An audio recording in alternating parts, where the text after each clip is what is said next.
Hi guys, Chris here with Super Savvy Travelers. Hey, it's raining today a little bit. I came out between the raindrops to give you a little update on how to find the perfect property in Italy, and it's very much backwards from what you might be thinking. And this is something I tell my clients all the time.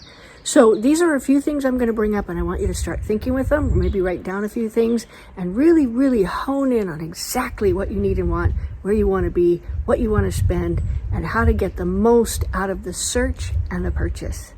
So the first thing you have to do is you have to figure out your ideal scene of what your life is going to be like when you're in Italy and living here. Living here is different than visiting. I don't need to tell you that. But what are you going to do on a daily basis? Where are you going to go? Are you going to walk? Are you going to visit friends?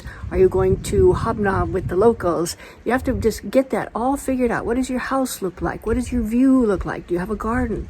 Do you not? Do you have a dog? What is your balcony? Really get as detailed as you possibly can on what your perfect ideal scene is, and really make that stretch out, not just your house and garden, but the community, the access to services and things like that, which we will go into. Another thing you really want to look at is what is your ideal scene with regard to the community. Now, a lot of people are coming over in search of a beautiful community. They want to be part of something. Some people don't, and that's fine. You know, that's something you put in your ideal scene. But a lot of people want the community. So what kind of community do you want? And then when you've really figured out your ideal scene and you start looking in these areas and you start assessing the communities and how friendly they are to foreigners, how open they are to having you join their groups and things like that, how friendly they are when you go to the macelleria or to the pharmacy. All of those things play into your daily life. So look at your community. Choose the community first and then the property. Those are the two biggest points there, but there's a few things to think about and you might not see them on first glance. For example, tourist season, okay?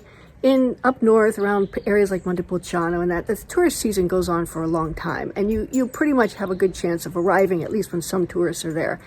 But here in Scalea and in the Calabrian coast here, you don't see the tourist season at all until July and August. You see a little bit in June, a little bit in September, and we're stretching it out here. A lot of people are coming in the off season now because they want to see Calabria, but they don't want to be here with all the other tourists during the high season. So make sure you know if it's a touristy area, what time of year do the tourists come, and then go then. I had one of the people I was talking to say she came to Scalea in August because she wanted to see how it was at its worst. I won't say worst, but it was certainly at its busiest. She wanted to see Scalea at its busiest and see if she could hang with it.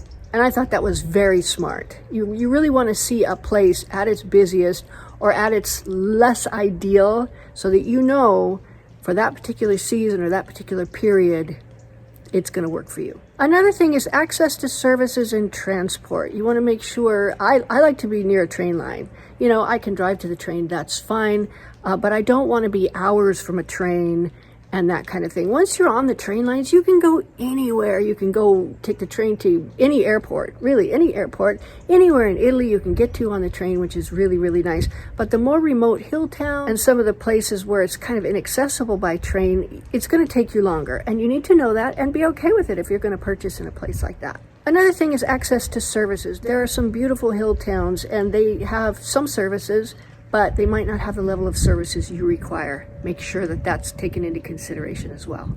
One more point is, what is the access to things you're interested in? If you're an opera lover, you might want to be up around Bologna or one of those other places up there. Verona, I know they have a big opera scene up there. But you want to be Milano, even Naples, I think, has a big opera scene. But you want to be where there's big theaters, big opera companies. You want to be able to go and enjoy the events that you love. And you may be surprised because down here in Calabria, you know, people might not know it, but we have some extremely talented musicians here. And every year our nonprofit, the International Community of Santa Domenica Tlau, puts on a concert in the church with fantastically masterful musicians. So check that out and make sure the events that you want to go to are where you're going to be. Another thing is make sure you have access to honest architects and geometras and engineers and agents, all of that stuff. Make sure that you really get a good feel when you talk to these guys. And you can kind of feel, I know I can feel when somebody's a little bit shifty. I don't know, maybe other people can't. Some people can be very charming, but really dishonest. You got to be careful of that. However, just make sure, that you talk to various different people, maybe people that have worked with this guy before, and get a feel as to how did it go with those guys? And do they seem like they're honest and that kind of thing? Now, obviously, when you're working with us, we vet these people in advance, so you don't have to worry too much about that. And as we open up the different areas, we go and we vet the agents and we vet the engineers and geometras and things like that, so we have access to that. But if you're going somewhere where we're not, you have to make sure you do it on your own. Another thing that's also very important is the level of involvement you want in your community. Now, I will tell you that some of these towns are very intimate, and I'll just say that there's not a lot of secrets in these towns.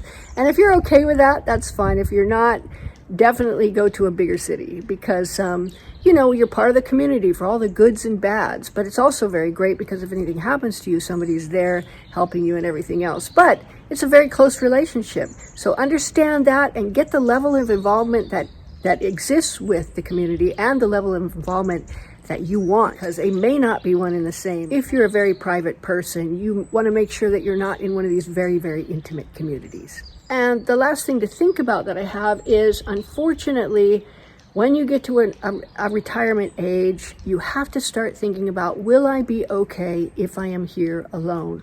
Or will my spouse be okay if he or she is here alone? It is an unfortunate reality that we all die. And generally, one of us goes first. What's going to happen to the other one? And I hate to bring it up and rain on your parade, but you have to think about it. Because if you don't, you could be stuck out there in the mountains all by yourself with very little interaction and things like that. And while it's a couple and you guys might be private, that's fine, that's great. But how tenable is it if something happens like that? So definitely think about that as well. There are solutions to all of these things. Of course, you could sell and move, but selling in Italy is not like selling in California. It takes a while and it's a very different situation. So make sure that whatever home you get, if you're going to come here and retire, or even a vacation home or whatever, is going to be fine for you for your whole life, unless you're considering it a transitory or an investment. Okay, and when you've done all that, check out the prices for the properties in your area, the ideal properties, and make sure they're fine for you and your budget. Very important, if you find a house, check out the neighbors, go meet them, because a bad neighbor can really create a bad situation, and you just don't want that. So go meet your neighbors, make sure you're okay with them. Most of the time it's going to be fine, but I have heard a few horror stories about people moving in and then finding out their neighbors were kind of not ideal. So check that out. And if all of those things check out, fabulous. Now take my course, the details are down below, which is going to walk you through the whole process and all the ins and outs of moving to Italy and buying a property in Italy, renovating in Italy, and everything you need to know and everything you need to do. I purposely made it inexpensive so you guys could afford it, because you need the information. So go click on it and buy the course. Thanks, guys. See you soon.